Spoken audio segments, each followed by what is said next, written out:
Before we get into the second half of the program, I'd like to introduce somebody to you. I just happened to run across him one day at the Disney Studios. But when I did, I suddenly realized that here was not only an indispensable member of the organization, but a screen personality whose possibilities nobody around the place had ever noticed. And so, I'm very happy to have this opportunity to introduce to you the soundtrack. Ha la la la la. Hi. This is a voiceover. Nothing revolutionary, I know. Probably a billion YouTube videos out there which are just voices. Probably backed by some royalty-free electronic beat. Actually, can I get one of those going? Yeah. Now it's a video essay. The voiceover is ubiquitous. And no surprise why. It works. Ladies and gentlemen, welcome to violence. Once upon a time, in a faraway land, Royal Tenenbaum bought the house on Archer Avenue. And this created a lot of problems for a lot of people. As far back as I can remember, I always wanted The holy grail of Christmas gifts. One ring to rule them all. But why would I want to do a thing like that? I chose the greatest and strongest of all these heroes. The aptly named Sir not appearing in this film. And I was unconditionally and irrevocably Not there. And in this moment, I swear, we are Spider-Man. I'm not sure when the first true voiceover happened. I mean, it's tradition as old as the newsreel. With the coming of the Second World War. Or maybe it's more accurate to say that the voiceover was invented when the first director realized that they didn't have to have all the sound on screen match the visuals. Like the opening of M, where the loss of a child is depicted by empty streets and the sound of a mother's voice. And then, of course, the narrator. That's a tradition that goes back to the invention of literature. And as dawn arose, Wesley and Buttercup knew they were safe. Taking us through a story by highlighting details that would normally be written on the page. What? Now it's kissing again. You don't want to hear that. Essentially, a voiceover takes over any other sound on the screen. Being an actor, he will go on speaking for some time. It is not important that you hear what he says. In some ways, it's a sound extension of the silent era intertitles. And yes, the notion that the voiceover is a device that prevents us from reading hasn't been lost on filmmakers. Fahrenheit 451, from a novel by Ray Bradbury, directed by François Truffaut. And as a technique, it's spread to practically every language. Le destin d'Amélie Poulain va basculer. Uma fotografia podia mudar minha vida. كل دقيقة بيوصل فيها قطر. 只係我唔記得閂水喉啊，定還是間屋越嚟越有感情。 The voiceover isn't confined to fiction, of course. It's a staple of documentary.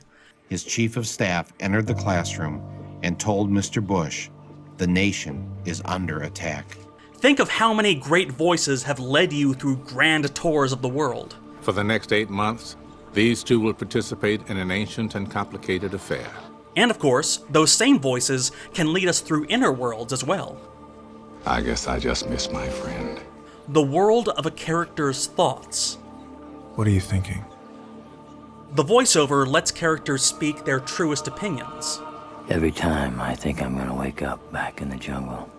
Things that are usually left unsaid, because society won't let them. Someday a real rain will come and wash all this scum off the streets. Or because they won't let themselves. Dear Fred, there's so much that I want to say to you. Or because they're mute. The voice you hear is not my speaking voice, but my mind's voice. Or, of course, because they're dead. The poor dope. He always wanted a pool. Often, a character's inner voice is just an extension of their outer voice, with little transition between the two.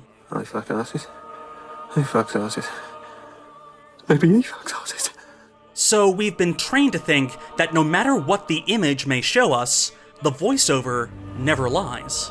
I have to believe in a world outside my own mind. Ever. We accept that the voiceover is the truest expression of inner life. That to hear the voiceover is to hear what a god might hear. Or an angel. Of course, this idea is older than film. Dramatically, it's an extension of the theatrical monologue. Oh, that this too solid flesh would melt. But the voiceover has a quality that's unique to the movies. Unlike radio or podcasting, which has the voice become the whole body, or the silent film, which has bodies without voice, the voice in film exists in a world of bodies. I am Jack's raging bile duct. It could be connected to a human mouth, but the voice can just as easily come from anywhere. Like in this scene. We see a car along a back road from hundreds of meters away, yet we hear the voice of the passenger, as if he's sitting right next to us. The voice is free of the body. It's practically a superpower. You're not the only one with gifts. Where are you going? Where's he going? He's over there. What are you doing? Sound on film is, by nature, twofold. Thanks. Audio and video are recorded separately and cut separately. Thanks. It's obvious when a film is dubbed into another language, of course. Gracias. But the dirty secret is that this is how all film sound is created. There isn't enough money in the world to further a cause like yours. So much of sound design is trying to link the audio and video to keep the illusion of a single entity. There's enough money in the world to further... So much lip sync. 'Cause you've noticed when it's off. Yvonne, captured by Rouge Noir, the Purple Terror. And when it's off, it can be creepy. If you look carefully at my lips, you'll realize that I'm actually saying something else. I'm not actually telling you about the several ways I'm gradually murdering Joan. The human voice on screen possesses the body on screen. It's haunting. Because a body without a voice is one thing. But a voice without a body?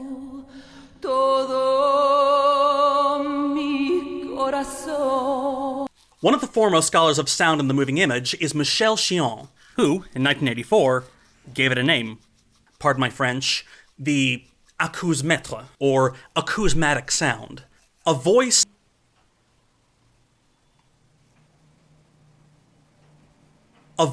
that's neither inside nor outside. A sound that could come from anywhere.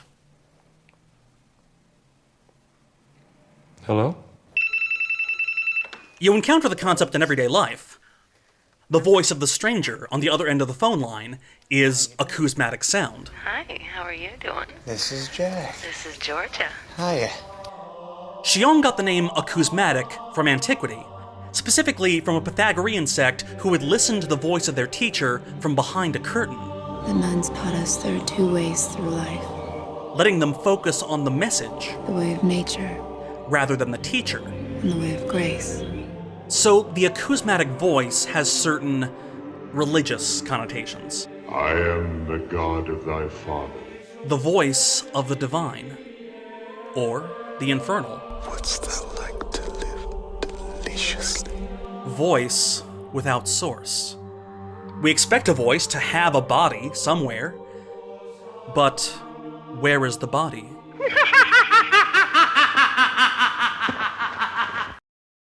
You like scary movies? Listen, asshole! No, you listen, you little bitch. You hang up on me again, I'll gut you like a fish, understand? Think of how many monsters are heard before they're seen.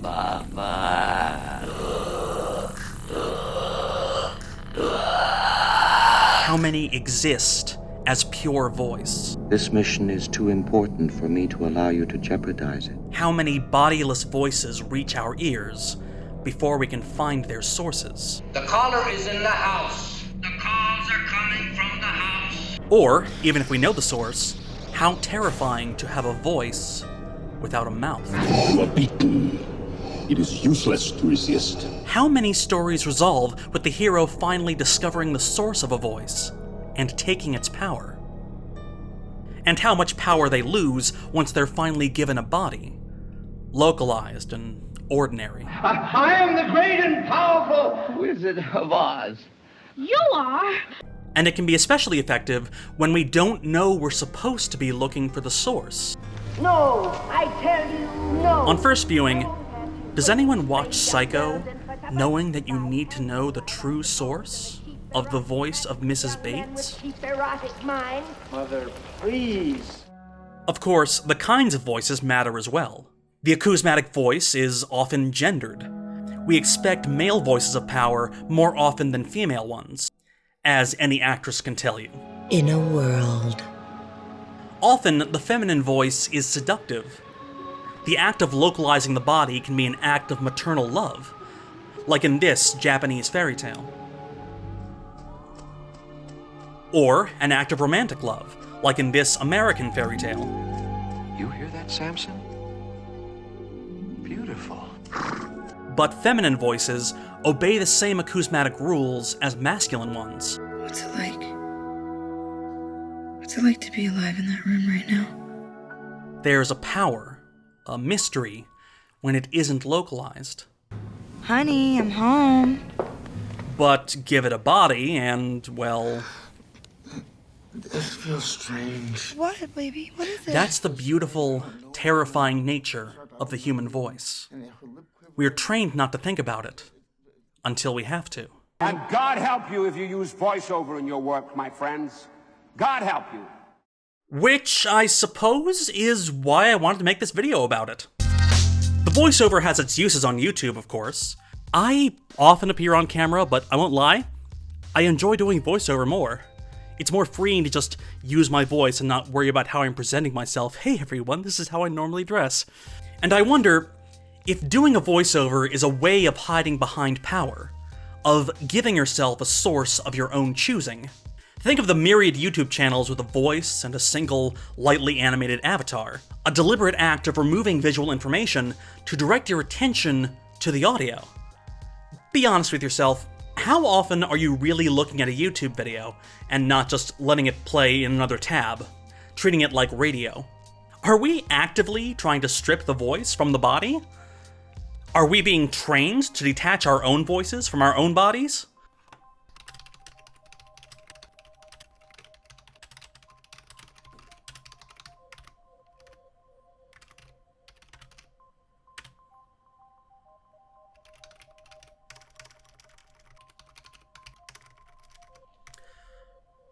Huh. Well, I don't know what to make of it. But I do think it's worth seeing. Hearing. Both. Because this is how we consume so many ideas today. Online video is yet another pioneer of traditions blazed by world cinema, and I think it's important to understand the depths, limitations, and implications of the techniques we use. Because we all have a voice. And we're all trying to be heard.